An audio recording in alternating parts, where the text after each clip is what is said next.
क्या जानते हैं आप कुंभ मेला के बारे में? कुंभ का अर्थ क्या होता है? ये हर 12 सालों में ही क्यों आता है? क्या है इसके पीछे की कहानी? आइए जानते हैं। तो कुंभ का अर्थ होता है मटका यानी कि कलश, लेकिन ये कोई साधारण कलश नहीं है।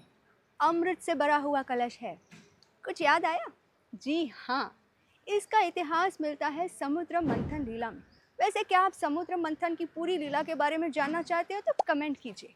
तो आइए चलते हैं समुद्र मंथन की लीला में, जो आता है भागवतम के 8वें स्कंद में, और इसका कुछ बात स्कंद पुराण में भी मिलता है। तो हुआ यूं था कि जब देवताओं और असुरों में समुद्र मंथन हुआ था तो उसमें से बहुत सारी दिव्य चीजें निकली थी। पहले तो हलाहल विष निकला था, लेकिन उसके बाद निकली थी सुरभि गाय, कौस्तुभ मणि, पारिजात देवी लक्ष्मी, और अंत में निकले थे भगवान धन्वंतरी अपने हाथ में दिव्य अमृत का कलश लेकर। जैसे ही अमृत का कलश असुरों ने देखा वो उस पर झपट पड़े और वहां से भाग चले। लेकिन हमारे भगवान विष्णु ने बड़ी ही चतुराई के साथ ब्रह्मांड की सुंदरी मोहिनी का रूप धारण करके अमृत का कलश असुरों से लेकर देवताओं को पिला दिया। इस बात से क्रोधित होकर असुरों ने देवताओं पर युद्ध छेड़ दिया।